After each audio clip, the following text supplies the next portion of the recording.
everything that they could, all the information they could, from every place they could, and they averaged it all together to look at what the average was in each year for each of those places, and average it around the world. Okay.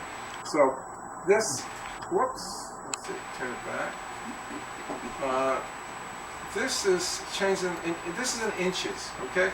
And so that's 10 inches. It's modest. It's not. It's almost foot. It's modest in some respects, but not in others. Now you see that area that's all shady there. Does anybody venture a guess as to what that is? Bearings to potentially the number of the accurate number. Yeah, exactly, perfect.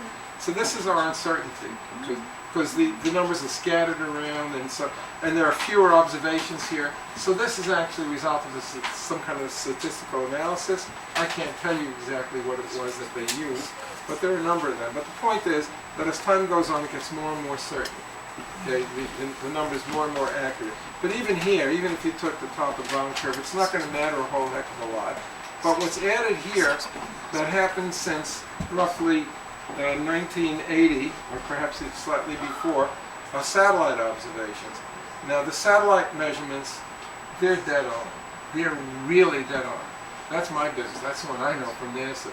Because we're able to bounce radar beams down from satellites that are 700 kilometers up in space and so on, but we can measure where that's bouncing back from to within a fraction of an inch.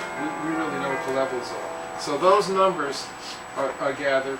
They're dead on. There's no question that we're measuring the level of sea level, and there's no question that it's changing. Now, as I'm changing this, Susan just told you what one of the impacts was here, but it's way more serious than that.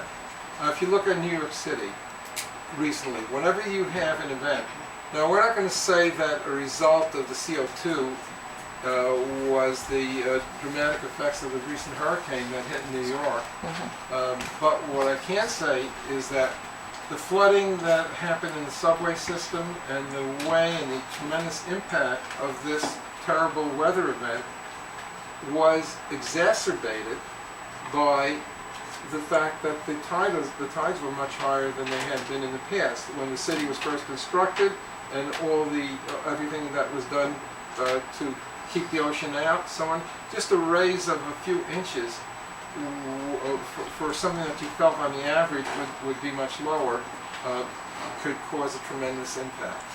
So that's what you're really experiencing there. Come on, it's here. Okay. No. Here we go. Okay, so let me see if I have another chart here that would be helpful to you. I think this is the one I just showed. Get down here.